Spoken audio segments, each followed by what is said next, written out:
നമസ്കാരം. മലയാളി വാർത്ത ഇൻസൈഡിലേക്ക് സ്വാഗതം. രാഷ്ട്രീയ കേരളത്തെ പിടിച്ചുകുലുക്കിയ മാസപ്പടി കേസിൽ പ്രതിപക്ഷ നേതാവും മുൻ മുഖ്യമന്ത്രിയുമായ പിണറായി വിജയനിലേക്ക് അന്വേഷണം വ്യാപിപ്പിക്കാൻ എൻഫോഴ്സ്മെന്റ് ഡയറക്ടറേറ്റ് നീക്കം ആരംഭിച്ചതായി സൂചന.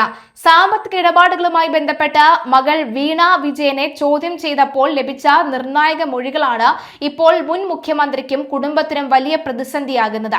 ഇഡിയുടെ നിർണായകമായ പല ചോദ്യങ്ങൾക്കും എല്ലാ കാര്യങ്ങളും അച്ഛനാണ് അറിയാവുന്നത് എന്ന വീണയുടെ മൊഴിയാണ്.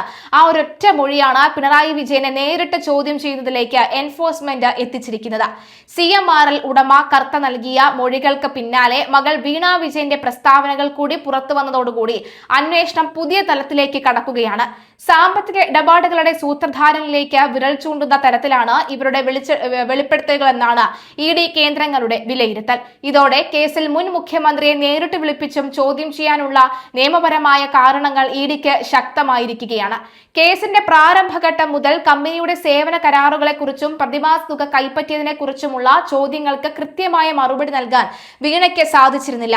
എക്സാലോജി കമ്പനിയുടെ പ്രവർത്തനങ്ങളെക്കുറിച്ചും ലഭിച്ച തങ്ങളുടെ സ്വഭാവത്തെക്കുറിച്ചും ED തുടർച്ചയായി ചോദ്യങ്ങൾ ഉന്നയിച്ചപ്പോഴാണ് സാമ്പത്തിക കൈമാറ്റങ്ങളുടെയും തീരുമാനങ്ങളുടെയും പിന്നിലെ വിവരങ്ങൾ അറിയാവുന്നത് അച്ഛനാണെന്ന തരത്തിൽ വീണ പ്രതികരിച്ചത്. CMRL നിന്ന് എക്സാലോജി കമ്പനിക്ക് സേവനങ്ങളൊന്നും നൽകാതെ തന്നെ കോടിക്കണക്കിന് രൂപ ലഭിച്ചെന്ന ഗുരുതര ആരോപണമാണ് അന്വേഷണ ഏജൻസി പരിശോധിക്കുന്നത്. മുൻപ് നൽകാത്ത സേവനങ്ങൾക്കായി കരാർ ഉണ്ടാക്കുകയും തുക കൈപ്പറ്റുകയും ചെയ്തത് വഴിവിട്ട രാഷ്ട്രീയ സഹായങ്ങൾ നൽകിയതിന്റെ പ്രത്യുപകാരമാണെന്ന സംശയത്തിലാണ് ED എത്തി നിൽക്കുന്നത്. ഇതിന് ബലം നൽകുന്ന തരത്തിലാണ് കർത്തയുടെയും വീണയുടെയും മൊഴികൾ പരസ്പരം ബന്ധപ്പെട്ട് കിടക്കുന്നത്. കർത്ത ചോദ്യം ചെയ്യലിൽ നൽകിയ മൊഴികളിൽ കമ്പനിയുടെ വ്യാവസായിക ആവശ്യങ്ങൾക്കും സുഗമമായ പ്രവർത്തനങ്ങൾക്കും വേണ്ടി പ്രമുഖ രാഷ്ട്രീയ നേതാക്കൾക്ക് തുക നൽകിയിട്ടുണ്ട് എന്ന് സമ്മതിച്ചിരുന്നു. ഇതിൽ ഏറ്റവും നിർണായകമായ തുക ലഭിച്ചത് പിണറായി വിജയനുമായി ബന്ധപ്പെട്ട കേന്ദ്രങ്ങൾക്കാണെന്ന സംശയം ED നേരത്തെ തന്നെ ഉന്നയിച്ചിരിക്കുകയാണ്.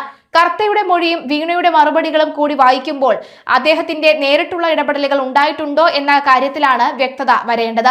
മുൻ മുഖ്യമന്ത്രി പിണറായി വിജയന് കേസിൽ നിന്ന് എളുപ്പത്തിൽ ഒഴിഞ്ഞുമാറാൻ സാധിക്കാത്ത സാഹചര്യമാണ് നിലവിലുള്ളത്. മുൻപ് ഭരണ രംഗത്തുണ്ടായിരുന്നപ്പോൾ ആ സ്വാധീനം ഉപയോഗിച്ച് സ്വകാര്യ കമ്പനിക്ക് വഴിവിട്ട സഹായങ്ങൾ ചെയ്തു നൽകിയോ എന്നും അതിന് പകരമായി മകളുടെ കമ്പനിയിലേക്ക് തുക എത്തിച്ചോ എന്നുമുള്ള കാര്യം ഉറപ്പുവരുത്താനാണ് അന്വേഷണ സംഘത്തിന്റെ അടുത്ത നീക്കം. ഇതിനായി അദ്ദേഹത്തിന്റെ ചോദ്യം ചെയ്യേണ്ടത് അനിവാര്യമാണെന്ന നിലപാടിൽ തന്നെയാണ് ED. കേസിൽ സാമ്പത്തിക ക്രമക്കേടുകൾ വ്യക്തമാണ് എന്ന കേന്ദ്ര കോർപ്പറേറ്റ് കാര്യ മന്ത്രാലയത്തിന്റെ അന്വേഷണ റിപ്പോർട്ടിലും വ്യക്തമായിരുന്നു. കള്ളപ്പണം വെളുപ്പിക്കൽ തടയൽ നിയമപ്രകാരം രജിസ്റ്റർ ചെയ്ത കേസിൽ തുടരന്വേഷണം ശക്തമാകുന്നതോടുകൂടി രാഷ്ട്രീയ കേന്ദ്രങ്ങളിലും ആശങ്ക ഏറിയിട്ടുണ്ട്. വരും ദിവസങ്ങളിൽ വീണ വിജയനിൽ നിന്ന് കൂടുതൽ വിവരങ്ങൾ ശേഖരിച്ച ശേഷം മുൻ മുഖ്യമന്ത്രിക്ക് നോട്ടീസ് അയക്കാനാണ് നീക്കം. പ്രതിപക്ഷ നേതാവിനെ തന്നെ കേസിലേക്ക് നേരിട്ട് വലിച്ചിഴയ്ക്കുന്ന തരത്തിലേക്ക് മൊഴികൾ മാറിയത് പാർട്ടിയിലും രാഷ്ട്രീയ തലത്തിലും വലിയ ചർച്ചകൾക്ക് വഴിവെച്ചിട്ടുണ്ട്. മുൻപ് കേസിനെ രാഷ്ട്രീയമായി പ്രതിരോധിക്കാൻ CPM ശ്രമിച്ചിരുന്നുവെങ്കിലും അന്വേഷണ ഏജൻസികൾ സാമ്പത്തിക രേഖകൾ മൊഴികളും അടിസ്ഥാനമാക്കി ചോദ്യം ചെയ്യൽ ശക്തമാക്കിയതോടുകൂടി പ്രതിരോധം തീർക്കാൻ സംസ്ഥാന നേതൃത്വം പ്രയാസപ്പെടുകയാണ്. മകളുടെ മൊഴി തന്നെ അച്ഛന് തിരിച്ചടിയാകുന്ന അപൂർവ സാഹചര്യമാണ് മാസപ്പടി കേസിൽ രൂപപ്പെട്ടിരിക്കുന്നത്. മുൻ ഭരണതലവനെയും നിലവിലെ പ്രതിപക്ഷ നേതാവിനെയും ചോദ്യം ചെയ്യാനുള്ള ഒരുക്കങ്ങൾ പൂർത്തിയാക്കുന്നതോടെ കേരള രാഷ്ട്രീയത്തിൽ വൻ കൊടുങ്കാറ്റ് ഉയരുമെന്ന കാര്യത്തിൽ സംശയമില്ല. അന്വേഷണത്തിന്റെ അടുത്ത ഘട്ടം തിരുവനന്തപുരത്തെയും ഡൽഹിയിലെയും രാഷ്ട്രീയ കേന്ദ്രങ്ങളെ ഒരുപോലെ ഉറ്റുനോക്കാൻ നിർബന്ധിതരാകുകയാണ്. കേസിൽ കൃത്യമായ തെളിവുകളുടെ അടിസ്ഥാനത്തിലാണ് നീങ്ങുന്നത് എന്ന് എൻഫോഴ്സ്മെന്റ് ഡയറക്ടറേറ്റ് വ്യക്തമാക്കുന്നു. രാഷ്ട്രീയമായ ലാഭനഷ്ടങ്ങൾക്കപ്പുറം സാമ്പത്തിക ക്രമക്കേടിന്റെ വ്യാപ്തി കണ്ടെത്തുകയാണ് ലക്ഷ്യമെന്ന് ED കേന്ദ്രങ്ങൾ വ്യക്തമാക്കുമ്പോൾ മാസപ്പടി കേസ് കൂടുതൽ നിർണായകമായ നിയമ പോരാട്ടങ്ങളിലേക്ക് വഴിമാറുകയാണ്. CMRL എക്സാലോജി കള്ളപ്പണം വെളുപ്പിക്കൽ കേസിൽ അന്വേഷണം ഉന്നതരിലേക്ക് വ്യാപിപ്പിച്ച എൻഫോഴ്സ്മെന്റ് ഡയറക്ടറേറ്റ് കേസിലെ പ്രതികളുടെ ബാങ്ക് അക്കൗണ്ടുകളിലെ 29.02 കോടി രൂപ മരവിപ്പിച്ചതിന് പിന്നാലെ പ്രതികളുടെ പേരിലുള്ള കോടികളുടെ വിലമതിക്കുന്ന റിയൽ എസ്റ്റേറ്റ് സ്വത്തുക്കളും കെട്ടിടങ്ങളും തടഞ്ഞുവെക്കാനുള്ള ആസ്തി സർവേ ED ആരംഭിച്ചു കഴിഞ്ഞു. ഇതിനിടയിലാണ് മുൻ മുഖ്യമന്ത്രി പിണറായി വിജയനിലേക്ക് അന്വേഷണം നേരിട്ടെത്തുന്ന എന്ന നിർണായക വിവരം പുറത്തുവരുന്നത്. പിണറായി വിജയനെ നേരിട്ട് ചോദ്യം ചെയ്തതിനായി ED കൊച്ചി യൂണിറ്റ് കേന്ദ്ര ആസ്ഥാനത്തിന്റെ അനുമതി തേടിയതായാണ് സൂചനകൾ. ഡൽഹിയിൽ നിന്നും അനുമതി ലഭിക്കുന്ന മുറയ്ക്ക് പിണറായി വിജയനെ ചോദ്യം ചെയ്യലിന് ഹാജരാകാൻ ED നോട്ടീസ് അയക്കും. CMRL സ്ഥാപകൻ SN ശശിധരൻ കർത്ത നൽകിയ മൊഴിയിൽ പിണറായി വിജയനുമായുള്ള നടത്താനുള്ള വ്യക്തിബന്ധത്തിന്റെ പേരിൽ ടി വീണയ്ക്കും എക്സാലോജിക് കമ്പനിക്കും സേവനങ്ങളൊന്നും നൽകാതെ 2.78 കോടി രൂപ നൽകിയതെന്ന് വെളിപ്പെടുത്തിയിരുന്നു. ഈ മൊഴിയുടെ അടിസ്ഥാനത്തിൽ കള്ളപ്പണം വെളുപ്പിക്കൽ നിയമത്തിലെ സെക്ഷൻ 50 പ്രകാരം വിവരങ്ങൾ ശേഖരിക്കാനാണ് ഇഡിയുടെ നീക്കം. പ്രതികളുടെ സ്ഥാവര വസ്തുക്കൾ കണ്ടുകെട്ടുന്നതിനായി ഇഡി ആരംഭിച്ച ആസ്തി സർവേ രാഷ്ട്രീയ വൃത്തങ്ങളിൽ വലിയ ആശങ്ക സൃഷ്ടിച്ചിട്ടുണ്ട്. ബാങ്ക് നിക്ഷേപങ്ങൾക്ക് പുറമെ പ്രതികളുടെയോ അവർ വഴി ആനുകൂല്യം പറ്റി എന്ന് ആരോപിക്കപ്പെടുന്നവരുടെയോ പേരിലുള്ള ഭൂമി, കെട്ടിടങ്ങൾ എന്നിവ കണ്ടുകെട്ടാനുള്ള പ്രാഥമിക പട്ടിക ഇഡി തയ്യാറാക്കുകയാണ്. പിണറായിയുടെ മകൾ വീണ കേസിൽ പ്രതിയാകും, വിചാരണയും നേരിടേണ്ടി വരും. ഇതിനുള്ള തെളിവുകൾ കിട്ടിയെന്നാണ് ഇഡിയുടെ വിലയിരുത്തൽ. ഇതോടെയാണ് കണ്ണൂർ പിണറായി കുടുംബത്തിന് ഇഡി നടപടി ഭീഷണിയാകുമോ എന്ന ചോദ്യം ഉയരുന്നത്.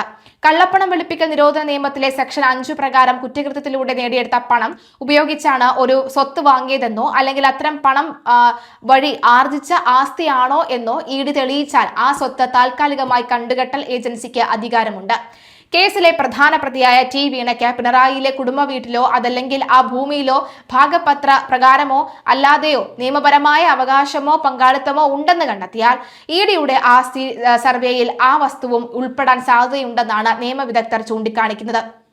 കുടുംബ സ്വത്തുക്കളിൽ നിന്നും കുറ്റകൃത്യത്തിലൂടെയുള്ള പണം ഉപയോഗിച്ച് നിർമ്മിച്ചതോ വാങ്ങിയതോ ആയ ഭാഗങ്ങൾ കണ്ടുകെട്ടാൻ നിയമതടസ്സമില്ല. എന്നാൽ പിണറായിയിലെ വീട് പൂർണ്ണമായും പിണറായി വിജയന്റെ മാത്രം വ്യക്തിഗത സ്വത്തോ അല്ലെങ്കിൽ പരമ്പരാഗത കുടുംബ സ്വത്തോ ആണെങ്കിൽ എക്സാലോജിക് കേസിലെ പണമിടപാടുമായി അതിന് നേരിട്ട് ബന്ധമുണ്ടെന്ന് തെളിയിക്കാൻ ഇഡിക്ക് സാധിച്ചെങ്കിൽ ഉടനടി നടപടി സാധ്യമാകില്ല. എങ്കിലും കേസിലെ മുഖ്യ സൂത്രധാരനിലേക്ക് അന്വേഷണം നീളുകയും സാമ്പത്തിക സഹായങ്ങൾ നേരിട്ട് സ്വീകരിച്ചതായി കണ്ടെത്തുകയും ചെയ്താൽ പിണറായി വിജയന്റെ പേരിലുള്ള സ്വത്തുക്കൾക്കും കണ്ടുകെട്ടൽ ഭീഷണി നേരിടേണ്ടി വരും. CMRL എക്സാലോജിക് പണമിടപാട് കേസിൽ ആദ്യഘട്ടമായി 3 കമ്പനി ഉൾപ്പെടെ 12 പ്രതികളുടെ 29.02 കോടി രൂപയുടെ ബാങ്ക് നിക്ഷേപമാണ് ഇഡി കണ്ടുകെട്ടുന്നത്.